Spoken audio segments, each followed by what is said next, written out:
Sweet, creamy, and packed with flavor, condensed milk is the secret ingredient that makes desserts even more irresistible.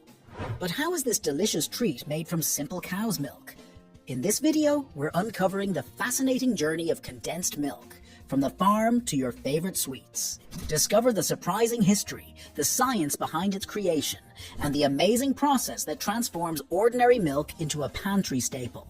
Condensed milk was first developed in 1856 by American inventor Gale Borden. His invention solved the problem of preserving milk before refrigeration, making it possible to store milk in cans for up to a year.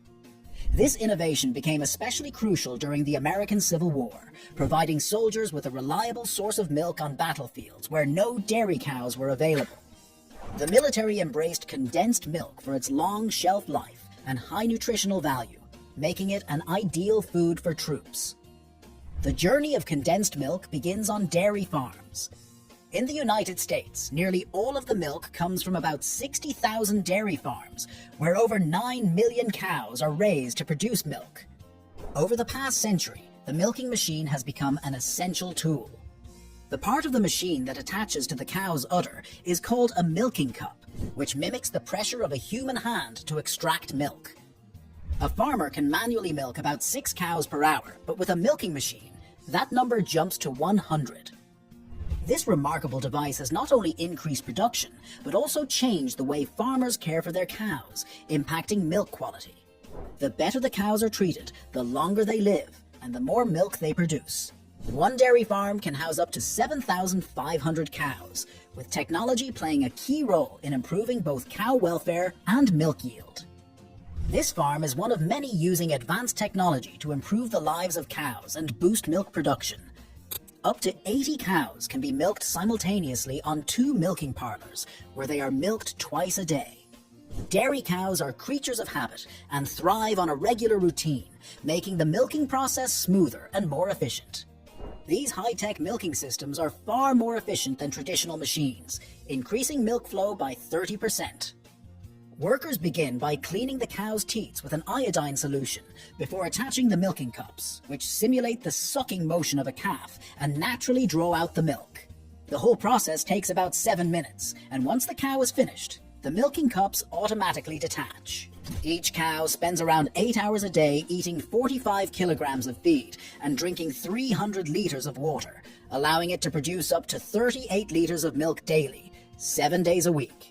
Thanks to modern technology and better nutrition, cows today are 3 times more productive than they were 50 years ago. A dairy cow starts producing milk at around 2 years old after giving birth to her first calf. Typically, the calf is separated from its mother within an hour of birth to prevent harmful bacteria from entering the udder. From then on, the calf is bottle-fed its mother's milk, while the cow begins her milk-producing journey. Cows are milked at least twice a day for over 305 consecutive days before taking a 60-day break to give birth to their next calf. Afterward, the cycle begins again. The milk they produce is a nutrient-packed liquid made up of 87% water. The process starts when the feed consumed by the cows is digested in their stomachs, breaking down into nutrients that enter their bloodstream. These nutrients are then transported to the mammary glands, where they are converted into milk. The milk is extracted from the udder at a temperature of 32 degrees Celsius and pumped into refrigerated storage tanks. These tanks maintain the milk at a safe temperature of 2 to 3 degrees Celsius. However, at this stage, the milk is still raw and may contain harmful bacteria. To ensure safety, the milk is loaded onto a tanker truck with a capacity of 20,000 liters and transported to a dairy processing facility. To meet the high demand for this product, processing plants like Nestlé's in California operate around the clock. This facility processes over 1.6 million liters of milk daily. But how does the milk, sourced from thousands of farms across the US, get turned into condensed milk? The tankers arrive non-stop, delivering 567,000 liters of milk each day from nearby farms. A large portion of the milk is only 6 hours old, making it very fresh. Yet each batch is tested in the lab before it's accepted. The milk must meet the plant standards for fat and salt content and be free from antibiotics, which could cause allergic reactions in some consumers. After passing quality control, the milk is distributed to the city of silos. These silos can hold up to 2.8 million liters of milk, enough to produce 20 million cans of condensed milk. But the milk still contains too much fat. To address this, a centrifugal separator is used to speed up the process, handling over 22,000 liters per hour, efficiently separating the milk's components. At the top of the centrifugal separator, conical discs spin at an impressive speed of 7,000 revolutions per minute. This intense centrifugal force causes the heavier skim milk to be pushed outward, while the lighter cream flows to the center. Now we have cream with a fat content of around 20% and skim milk with less than 10% fat. Skim milk forms the base for making condensed milk. The next step is pasteurization, which is crucial for eliminating any bacteria. The milk is first cooled to about 3 degrees Celsius before being passed through a heat exchanger that heats it to 72 degrees Celsius. Once heated, the milk enters a holding tube, where it stays for 15.5 seconds to achieve the required level of pasteurization. Afterward, the milk is cooled back down to 3 degrees Celsius. The entire pasteurization process takes less than 40 seconds and eliminates 99% of the bacteria present.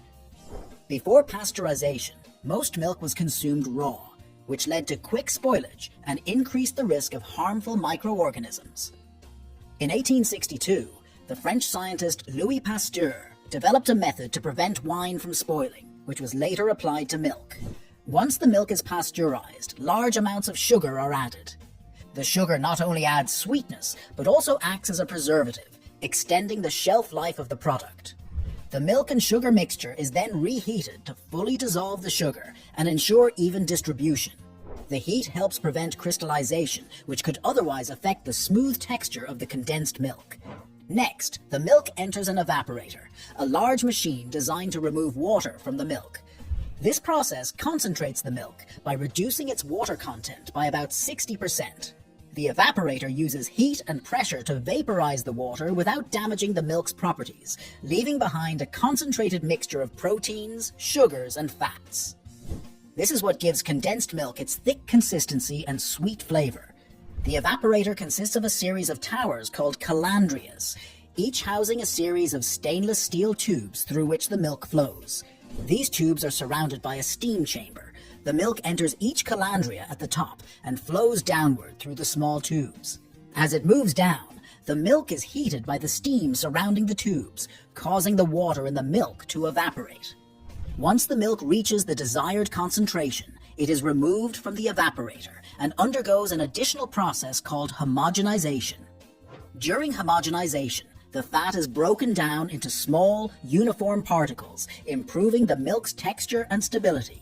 Before the condensed milk is packaged, it's essential to sterilize the containers to remove any microorganisms that could contaminate the product. The processed condensed milk, now with its desired consistency, is transported to the filling machines. These machines dispense the exact amount of product into each container to ensure uniformity and minimize waste. After filling, the containers are hermetically sealed to prevent contaminants from entering. To ensure the product's safety, the filled and sealed containers go through an additional sterilization process.